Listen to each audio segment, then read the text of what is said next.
Sahabat Suara Tapian, saat ini saya berbincang dengan satu tokoh orang Batak, tokoh nasionalis, pernah pejabat di Dagri, pernah menjadi politisi, pernah DPR RI.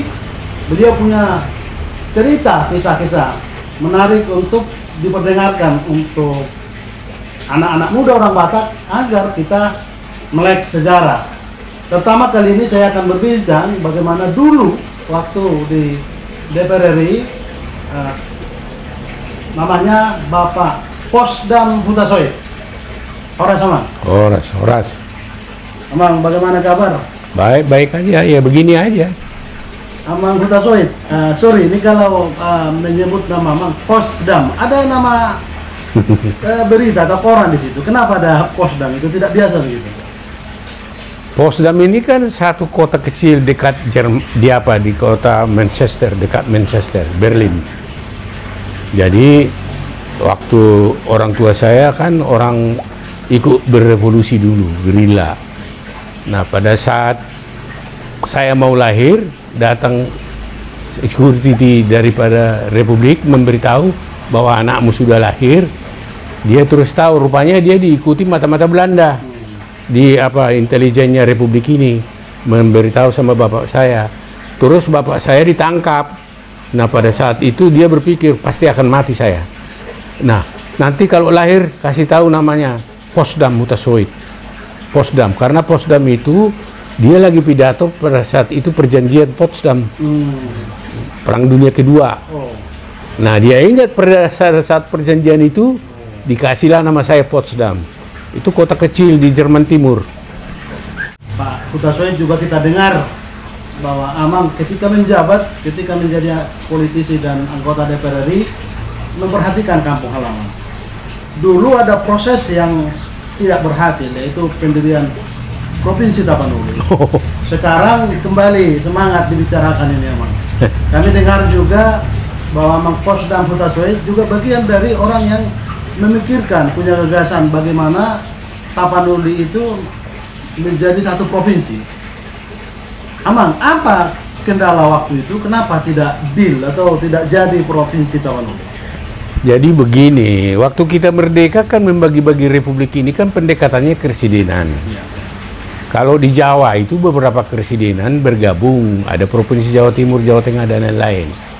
Nah, memang benar, keresidenan yang belum disahkan menjadi provinsi hanya berada di Sumatera Utara, yaitu Keresidenan Sumatera Timur dan Keresidenan Tapanuli. Sebenarnya ini sudah lama mau jadi provinsi. Pada saat itu saya masih kecil, itu dibawa mama saya ke Siantar melihat si Soekarno, ya kan? Terus ibu saya di situ menceritakan sesudah saya besar, Soekarno di situ berpidato di Siantar, meminta apakah kalian mau Tapanuli itu jadi provinsi. Nah, itu harus diingat. Sebenarnya zaman dulu itu Soekarno sudah menawarkan itu jadi provinsi. Pendekatan Soekarno karena dia keresidenan, kan begitu. Nah, begitu saya cek waktu saya masih muda, waktu itu saya aktif di mahasiswa, saya tanyalah tokoh-tokoh pejuang pada saat itu, kenapa kok nggak diizinin? Karena ada satu persepsi yang tidak perlu saya ungkapkan di sini pada saat itu, makanya orang-orang Tapanuli itu provinsi Tapanuli itu nggak jadi provinsi. Tapi saya nggak usah saya jelaskan apa alasan mereka, karena itu adalah bersifat politis pada saat itu. Menurut Amang sebagai orang tua ini, apa kira-kira pesannya? Apa perlu memang kita harus ngotot lagi untuk memperjuangkan itu? Iya. Kalau menjadi perjuangan ini masih diteruskan, saya kira bisa-bisa aja bahwa memang kita dulu juga orang di Departemen Negeri sudah meminta ini untuk diproses jadi provinsi. Orang dalam negeri ini ada. Dan di situ kan kebetulan orang Tapanuli banyak. Nah, begitu dibentuk gerakan-gerakan itu mulai berada, tentu sesudah Soekarno dari Siantar timbul pemberontakan terus, akhirnya suara ini hilang untuk jadi provinsi, ya kan? Terus kemudian lagi timbul lagi G3 Poles, hilang. Nah, sesudah Orde Baru sebenarnya Itu ada juga perjuangan sesudah Orde Baru zaman Soeharto. Zaman-zamannya itu wakil ketua waktu itu tokoh Golkar namanya Pak Usman Simanjuntak. Kebetulan dia wakil ketua DPRD waktu itu. Mereka juga sudah memperjuangkan itu, termasuk lapangan terbang Kuala Namu itu menjadi lapangan terbang namanya lapangan terbang Sisingamangaraja. Sekarang jadi Silangit itu lapangan terbang. Itulah waktu itu saya komentari kepada anggota DPR. Dengan syarat apa gubernur yang baru itu membuat Silangit itu menjadi lapangan terbang Singamangaraja. Nah, waktu itu zaman tokoh-tokoh orang ke sana itu sudah berjuang mau jadi provinsi. Oke, kalau begitu Kuala Namu yang sudah sebentar mau dibangun namanya Singamangaraja karena perjuangan Singamangaraja sampai juga ke Pantai Timur, ke Langkat, ke Tanah Karo, dan lain-lain sebagainya. Nah, wajar kalau Singamangaraja jadi lapangan terbang. Tapi akhirnya kadang terakhir begitu ada perembukan, bukan Singamangaraja, namanya lapangan terbang Horas. Lapangan terbang Horas. Tapi di situ juga belum berwujud, gubernur itu terjadi, Tengku Nurdin terjadi, peristiwa meninggal jatuh pesawat terbang. Akhirnya di stop lah itu menunggu ada keputusan dari pusat. Taman yang ada di depan Kuala Namu itu disebutlah Taman Ulos. Oh, Taman Ulos. Taman Ulos sementara. Nah, makanya beberapa kawan-kawan anggota DPR itu saya telepon, memang ini kita nggak pernah dibicarakan itu penentuan lapangan terbang itu. Ada yang mengatakan seolah-olah Gubernur Edi itu yang baru itu yang mengusulkan tanpa diketahui oleh tokoh masyarakat juga DPR RI. Mereka akan perjuangkan. Ya kalau begitu diprotes dong. Makanya rakyat orang Silangit itu memprotes supaya jangan lapangan terbang Singamangaraja. Mereka merasa Singamangaraja bukan tokoh lokal, tokoh nasional, kan begitu. Nah, ya itulah. Di situ berhenti lagi perjuangan Provinsi Tapanuli. Nah, dengan adanya beberapa kawan sekarang juga bersemangat untuk membentuk Provinsi Tapanuli, saya hanya mohon untuk akan datang karena ini sudah barang jadi. Sudah ada itu petanya, sudah resmi ada itu. Tinggal sekarang memang agak ditunda moratorium ini. Tapi kalau batas-batas dengan telahan-telahan ilmiah tentang ini, pemerintah sudah mempunyai ini semua, petanya dan lain-lain sebagainya, di mana batasnya. Sudah ada itu semua. Tinggal karena memang ada pemikiran waktu itu menunggu pemekaran daripada Papua. Nah, kalau undang-undang dan peraturan pemerintahnya untuk Papua sudah keluar, tapi untuk Sumatera Utara itu belum keluar peraturannya. Tinggal menunggu waktu. Namun ada panitia-panitia yang saya lihat, bagaimana kurang komunikasi dengan orang-orang yang mengerti pada saat itu, supaya mereka berjuang lebih diplomatis sedikit. Lalu untuk belajar dari masa lalu itu, Pak Udasoid, bagaimana orang-orang yang sekarang bersemangat menggelorakan Protap ini jadi agar jangan gagal lagi? Para tokoh-tokoh yang memperjuangkan Protap ini harus bersih. Jangan ada pikiran seolah-olah ada begitu dia jadi ini, saya di mana. Artinya kalau boleh tanpa pamrih lah.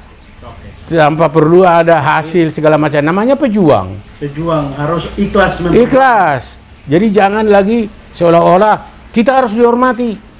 Sudah meninggal sekian. Emangnya mandat dari siapa dia berjuang? Itu kan mandat spontanitas rakyat.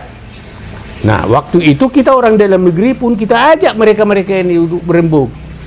Siapa nggak hebat orang Tapanuli?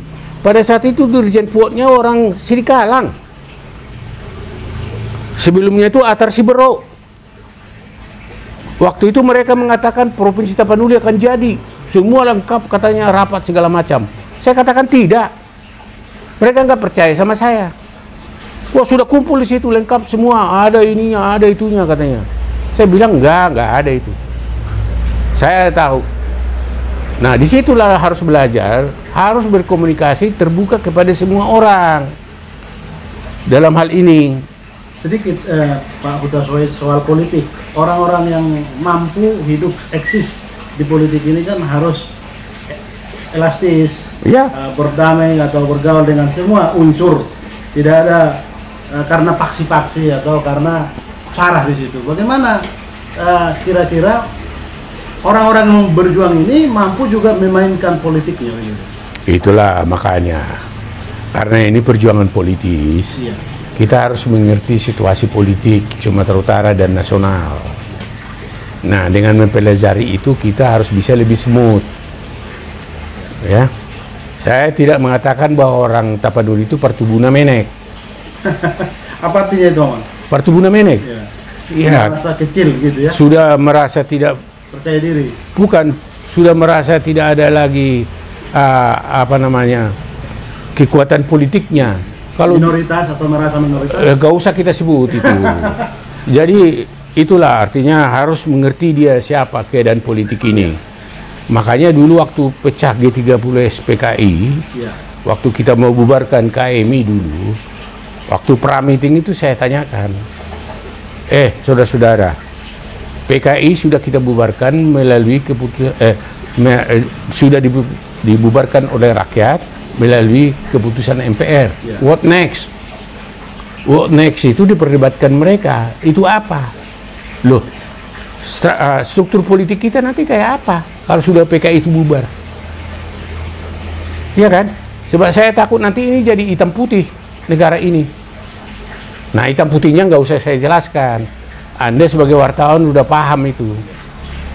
Nah, dengan dasar itulah saya katakan kepada kawan-kawan, jadi harus tahu diri kondisi politik sekarang, bahwa kita dalam memperjuangkan Tapanuli ini, protap ini, harus membaca, harus bisa membaca yang tidak tertulis. Itulah kemampuan politik ya. Itulah orang politik, harus mampu membaca yang tidak tertulis. Kita sudah tahu dulu waktu zamannya SBY seperti apa. Siapa yang mendukung SBY, siapa. Ada orang Batak di Departemen Negeri diundang ikut, sebab dia yang paling tahu informasi. Dialah pengendali politik pada saat itu. Tetapi ini nggak pernah diajak, itu persoalannya. Jadi waktu kalian itu berteriak-teriak provinsi, kami pun ketawa-ketawa. Sampai mereka mengatakan 10 fraksi akan memutuskan di pleno tahun depan, sesudah sidang, akan diputuskan Provinsi Tapanuli. Saya bilang sama almarhum itu Tobatabo itu, Monang Sianipar. almarhum tulang Monang Sianipar itu, aku panggil tulang dia. Itu nggak ada itu. Saya bilang, wah nggak bisa, kita udah kumpul semua, kata dia. Di situ lengkap, di situ ada tentara jenderalnya segala macam. Wah enggak, kalau menurut saya enggak. Begitu ditunggu-tunggu sampai apa enggak ada, baru dia ngaku, memang Anda politisi. Anda tahu kok, yang lain itu kok nggak tahu ya, katanya. Ya nggak tahu, tanya sendiri, saya bilang. Nah inilah, jadi memang di dalam politik itu harus mempunyai kawan. Di politik kalau kita berjuang jangan ada musuh. Musuh pun jadi kawan. Satu musuh terlalu banyak, 1000 teman terlalu sedikit. Iya. Itu ya. Jadi artinya kalau kita berpolitik harus terbuka kepada semua pihak. Kita lihat dia bisa membantu kita apa tidak. Jadi jangan terus membatasi hanya kita aja. Contoh dulu, saya kenal GM Panggabian. Saya kenal baik, sering ketemu dengan beliau. Saya puja dia dengan membentuk sekolah Universitas Singamangaraja di Tapanuli. Ini sekolah banyak jasanya. Saya udah bilang sama dulu Pak Lundu dan beberapa bupati, tolong ini dibina universitas ini, biarpun swasta.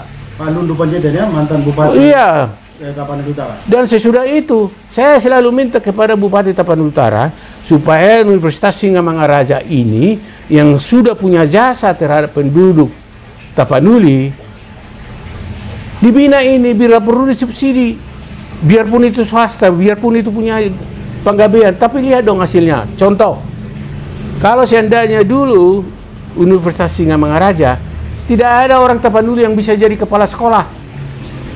Orang kepala sekolah kan menurut golongannya. Kalau memang pendidikannya sudah S1, tentu dia menyelesaikan yang tadinya umpamanya 2C bisa jadi 3A kalau dia udah sarjana. Ada dulu polisi di Muara itu, Yusuf orang Aceh. Karena dia SH dapat Singamaraja, dia pangkatnya jadi letnan. Dia mengatakan, wah terima kasih Universitas Singamaraja, pangkat saya udah naik. Nah ini punya jasa. Nah orang Tapanuli itu harus mengerti orang-orang yang sudah berbuat jasa. Jangan lihat penggabeannya. Malah kita bersyukur kepada GM dia bangun itu. Jangan dulu kita berpikir, ya bolehlah berpikir universitas negeri silakan. Tapi Singamaraja jangan dilupakan. Karena sudah berjasa itu kepada penduduk Tapanuli. Itu. Pak Huta Soid, satu lagi tadi soal politik. Lobby-lobby politik ini tidak tersirat tapi bisa kita rasakan pengaruhnya. Ya. Misalnya kalau digelorakan protap, kita merasa juga ada yang resisten, merasa terganggu juga. Lobby politik, karena memang politisi yang senior, agar orang, misalnya teman-teman kita ini juga tidak resisten, tidak artinya diam, itu artinya mendukung. Ada pernah kalimat begitu terlahir dari ucapan Pak Huta Soid? Loh iya, jadi artinya diam itu kan bukan diartikan bahwa dia nggak berjuang. Ya. Karena kita udah tahu ini memang perjuangan ini sifatnya kan saya bilang tadi sifatnya politis. Tidak boleh seolah-olah kita ini terbuka kepada umum bahwa itu menguntungkan kita. Iya kan? Lihat itu Gorontalo. Kenapa itu bisa? Gorontalo nggak sampai setahun jadi itu provinsi. Gorontalo kan. Tapi jangan sakit hati terhadap itu. Banten pun itu sudah diperjuangkan jadi provinsi mulai tahun 50-an. Jangan salah Pak.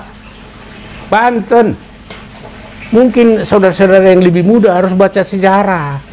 Banten itu berjuang itu untuk provinsi tahun 50-an. Baru kemarin dia disahkan. Nah itu. Karena memang pergolakan politik terjadi timbul di daerah itu. Dan itu harus bisa kalian baca. Situasi itu. Beda dengan zamannya Soeharto. Soeharto kita pegang pada saat itu, ya kata Soeharto jadi itu barang. Kalau sekarang beda Pak.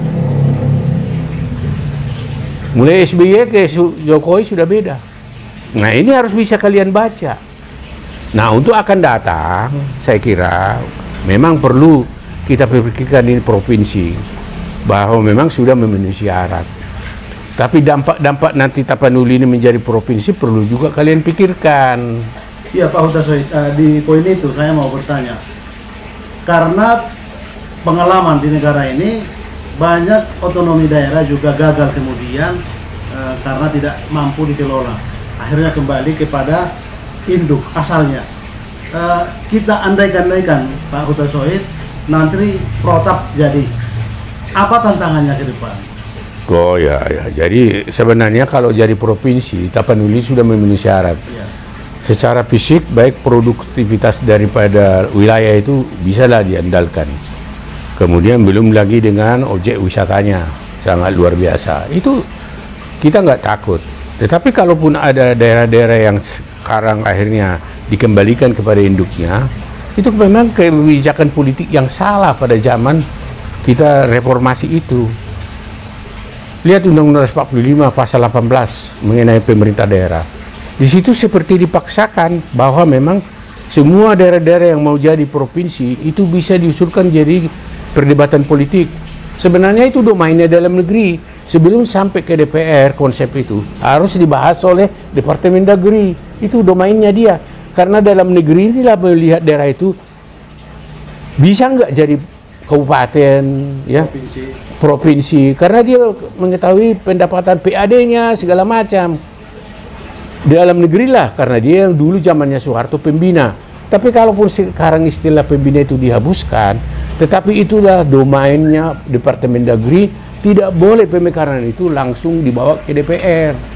Sehingga secara politis diputuskan, begitu diputuskan, daerah itu nggak bisa hidup.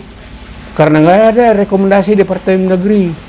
Ini kesalahan kita kebijakan politik selama ini. Ini makanya saya bilang, ini harus ditinjau kembali. Tidak boleh lagi seperti ini. Tetapi kalau memang bahwa daerah itu cocok jadi provinsi, kenapa tidak? Gak apa-apa Republik ini kita bagi habis 50 provinsi. Kenapa tidak? Gak apa-apa. Kalau memang provinsi ini kita bagi jadi 50, tapi memenuhi syarat sesudah diperiksa oleh Departemen Negeri, silakan. Amerika Serikat sekarang berapa negara bagian itu? Kalau Indonesia begitu luas ini, belum lagi jangkauannya agak sulit, transportasi agak sulit. Kenapa tidak kita bikin provinsi Indonesia ini ada 50 provinsi? Tidak apa-apa.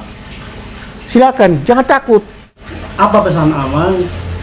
Apakah kita masih perlu optimis provinsi Tapanuli ini akan jadi, atau memang kita pesimis melihat secara umum kita tidak sehat begitu?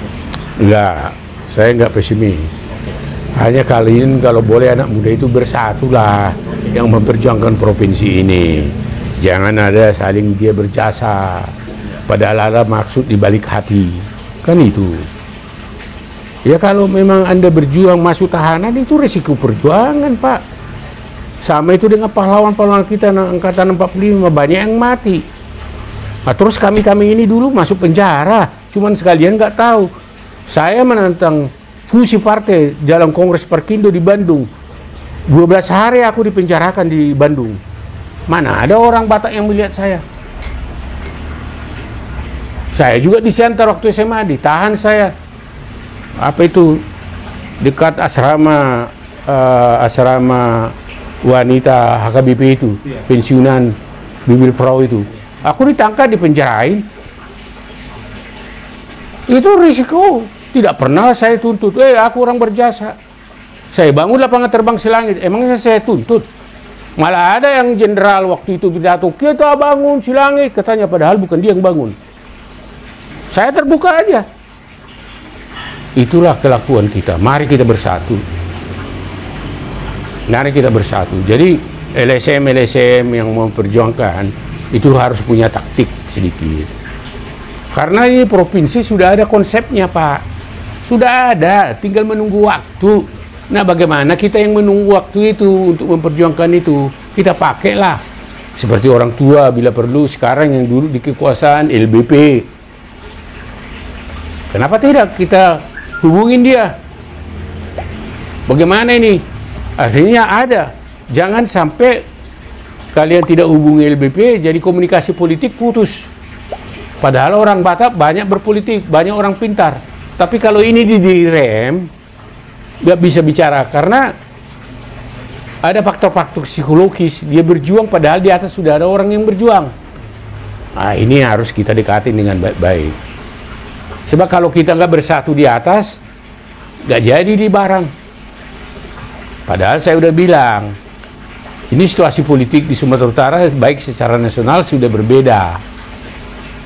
Saya kira itu untuk masa depan kita. Mari bersatu kita di dalam, dan tidak perlu harus terbuka. Saya larang LSM dulu mau bikin seminar tentang provinsi. Gak usah. Apain kau seminarkan itu? Udah ada konsepnya kok. Batasnya semua sudah ada. Jadi jangan merasa seperti berjuang di dalam barang yang tinggal menunggu waktu. Itu namanya apa itu ya? Pahlawan apa itu? Kesiangan. Nggak tahu apa kesiangan itu. Itu sudah ada. Tinggal menunggu waktu. Nah, kalau memang kita push, ya kita push secara individual. Mari kita main. Nggak usah main masa kerusuk segala macam. Tahu dirilah. Ayo balak Batak. Dipikir di mana nggak jago-jawaban apa? Memang benar, unang dipikir minoritas dan boy makatai. Siapa bilang dan boy makatai minoritas? Boy itu. Demikian bincang-bincang saya dengan Bapak Posdam Huta-Soe, tokoh nasional yang pernah menjadi pejabat anggota DPR RI di negara ini. Demikian, terima kasih.